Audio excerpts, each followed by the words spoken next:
സംഖ്യാപുസ്തകം അധ്യായം 14. മോശയുടെ മാധ്യസ്ഥം. കർത്താവ് മോശയോട് അരുളി ചെയ്തു, ഈ ജനം എത്രത്തോളം എന്നെ പ്രകോപിപ്പിക്കും? അവരുടെ മധ്യേ ഞാൻ പ്രവർത്തിച്ചിട്ടുള്ള അടയാളങ്ങൾ കണ്ടിട്ടും എത്ര നാൾ എന്നെ അവർ വിശ്വസിക്കാതിരിക്കും?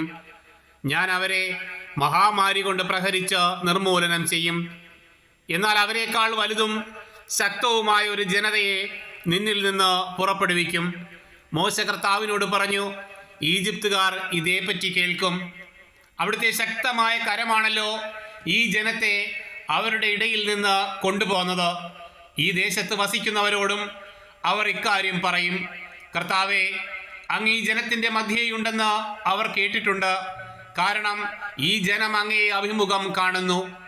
അവിടുത്തെ മേഘം ഇവരുടെ മുകളിൽ എപ്പോഴും നിൽക്കുന്നു. പകൽ മേഘസംഭവവും രാത്രിയിൽ അഗ്നിസംഭവവും കൊണ്ട് അവിടുന്ന് ഇവർക്ക് വഴി കാട്ടുന്നു. അതിനാൽ ഒരൊറ്റയാളെ എന്ന പോലെ അങ്ങ് ഈ ജനത്തെ സംഹരിച്ചു കളഞ്ഞാൽ അങ്ങയുടെ പ്രശസ്തി കേട്ടിട്ടുള്ള ജനതകൾ പറയും, അവർക്ക് കൊടുക്കാമെന്ന് സത്യം ചെയ്ത ദേശത്ത് അവരെ എത്തിക്കാൻ കർത്താവിന് കഴിവില്ലാത്തത് കൊണ്ട് മരുഭൂമിയിൽ വെച്ച് അവൻ അവരെ കൊന്നുകളഞ്ഞു. കർത്താവെ, അങ്ങ് അരുളി ചെയ്തിട്ടുള്ളതുപോലെ അങ്ങയുടെ ശക്തി വലുതാണെന്ന് പ്രകടമാക്കണമേ എന്ന് ഞാൻ പ്രാർത്ഥിക്കുന്നു. കർത്താവ് ക്ഷമാശീലനും അചഞ്ചല സ്നേഹം കവിഞ്ഞൊഴുകുന്നവനുമാണ്. അവിടുന്ന് അകൃത്യവും അപരാധവും ക്ഷമിക്കുന്നവനാണ്. എന്നാൽ കുറ്റക്കാരനെ വെറുതെ വിടാതെ പിതാക്കന്മാരുടെ അകൃത്യങ്ങൾക്ക് മക്കളെ 3ഉം 4ഉം തലമുറ വരെ ശിക്ഷിക്കുന്നവനുമാണെന്ന് അങ്ങ് അരുളി ചെയ്തിട്ടുണ്ടല്ലോ. അങ്ങയുടെ കാരുണ്യാതിരകത്തിന് യോജിച്ച വിധം ഈജിപ്ത് മുതൽ ഇവിടം വരെ ഈ ജനത്തോട് ക്ഷമിച്ചതുപോലെ ഇപ്പോഴും ഇവരുടെ അപരാധം പൊറുക്കണമെന്ന് അങ്ങയോട് ഞാൻ യാചിക്കുന്നു. അപ്പോൾ കർത്താവ് അരുളി ചെയ്തു, നിന്റെ അപേക്ഷ സ്വീകരിച്ച് ഞാൻ ക്ഷമിച്ചിരിക്കുന്നു. എന്നാൽ ഞാനാണ് ഭൂമി നിറഞ്ഞിരിക്കുന്ന എൻ്റെ മഹത്വമാണ് കർത്താവായ ഞാൻ പറയുന്നു. എൻ്റെ മഹത്വവും ഈജിപ്തിലും മരുഭൂമിയിലും വെച്ച് ഞാൻ ചെയ്ത അടയാളങ്ങളും കണ്ടിട്ടും എന്നെ 10 പ്രാവശ്യം പരീക്ഷിക്കുകയും എൻ്റെ സ്വരം അവഗണിക്കുകയും ചെയ്ത ഈ ജനത്തിലാരും അവരുടെ പിതാക്കന്മാർക്ക് ഞാൻ വാഗ്ദാനം ചെയ്ത ദേശം കാണുകയില്ല. എന്നെ നിന്ദിച്ചവരാരും അത് കാണുകയില്ല. എന്നാൽ എൻ്റെ ദാസനായ കാലബിനെ അവൻ ഒറ്റുനോക്കിയ ദേശത്തേക്ക് ഞാൻ കൊണ്ടുപോകും.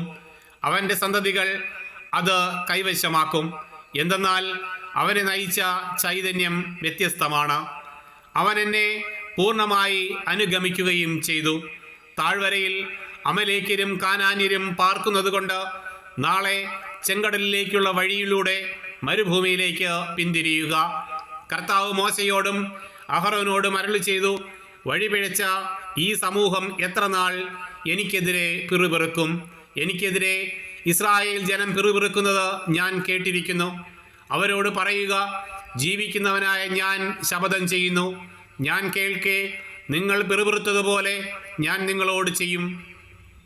നിങ്ങളുടെ ശവങ്ങൾ ഈ മരുഭൂമിയിൽ വീഴും.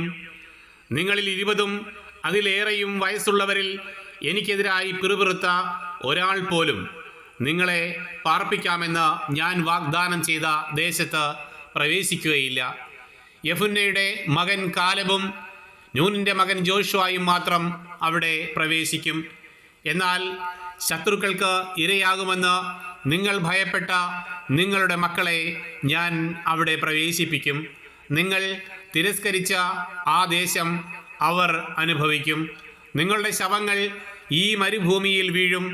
നിങ്ങളിൽ അവസാനത്തെ ആൾ ഈ മരുഭൂമിയിൽ വീഴുന്നതുവരെ നിങ്ങളുടെ അവിശ്വസ്തതയ്ക്ക് പ്രായശ്ചിത്തം ചെയ്തുകൊണ്ട് നിങ്ങളുടെ മക്കൾ 40 വർഷം ഈ മരുഭൂമിയിൽ നാടോടികളായി അലഞ്ഞു തിരിയും.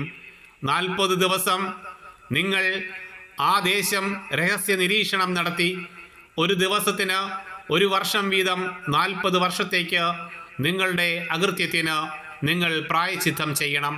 എന്നോട് കാട്ടിയ അവിശ്വസ്തതയുടെ രൂക്ഷത അങ്ങനെ നിങ്ങൾ അറിയും. കർത്താവായ ഞാനാണ് പറയുന്നത്. എനിക്കെതിരെ ഒത്തുചേർന്ന ദുഷ്ടന്മാരുടെ ഈ കൂട്ടത്തോട് തീർച്ചയായും ഞാൻ ഇത് ചെയ്യും. അവരിൽ അവസാനത്തെ മനുഷ്യൻ വരെ ഈ മരുഭൂമിയിൽ മരിച്ചു വീഴും. ദേശം ഒറ്റുനോക്കാൻ മോശ അയക്കുകയും മടങ്ങിവന്ന് തെറ്റായ വാർത്ത പ്രചരിപ്പിച്ച് മോശയ്ക്കെതിരെ ജനം മുഴുവൻ പിറുപിറുക്കാൻ ഇടയാക്കുകയും ചെയ്തവർ മഹാമാരി ബാധിച്ച് കർത്താവിൻ്റെ മുൻപിൽ മരിച്ചു വീണു. ഒറ്റുനോക്കാൻ പോയവരിൽ നൂനിൻ്റെ മകനായ ജോഷുവായും യെഫുന്നയുടെ മകൻ കാലബും മരിച്ചില്ല. മോശ ഇക്കാര്യം ഇസ്രായേൽ ജനത്തോട് പറഞ്ഞു. അവർ ഏറെ വിലപിച്ചു. പിറ്റേന്ന് അതിരാവിലെ എഴുന്നേറ്റ് അവർ മലമുകളിലേക്ക് പോകാനൊരുങ്ങി. അവർ പറഞ്ഞു, ഞങ്ങൾ പാപം ചെയ്തു പോയി. എന്നാൽ കർത്താവ് വാഗ്ദാനം ചെയ്ത ദേശത്തേക്ക് പോകാൻ ഇപ്പോഴിതാ ഞങ്ങൾ തയ്യാറാണ്. അപ്പോൾ മോശ പറഞ്ഞു, നിങ്ങൾ എന്തിന് കർത്താവിൻ്റെ കൽപ്പന ലംഘിക്കുന്നു? അതൊരിക്കലും വിജയിക്കുകയില്ല. ശത്രുക്കളുടെ മുൻപിൽ തോൽക്കാതിരിക്കാൻ നിങ്ങളിപ്പോൾ മുകളിലേക്ക് കയറരുത്. എന്തെന്നാൽ കർത്താവ് നിങ്ങളുടെ കൂടെയില്ല. അമലേക്യരും കാനാന്യരും നിങ്ങൾക്കെതിരെ നിൽക്കും. നിങ്ങൾ അവരുടെ വാളിനിരയാകും. കർത്താവിന് പുറം തിരിഞ്ഞിരിക്കുന്നതിനാൽ അവിടുന്ന് നിങ്ങളോട് കൂടെ ഉണ്ടായിരിക്കുകയില്ല. കർത്താവിൻ്റെ വാഗ്ദാന പേടകമോ മോശയോ പാളയത്തിൽ നിന്ന് ഇറങ്ങിച്ചെല്ലാതിരുന്നിട്ടും അവർ ധിക്കാരപൂർവം മലയിലേക്ക് കയറി. മലയിൽ പാർത്തിരുന്ന അമലേക്യരും കാനാന്യരും ഇറങ്ങി വന്ന് അവരെ ഹോർമ വരെ തോൽപ്പിച്ചോടിച്ചു.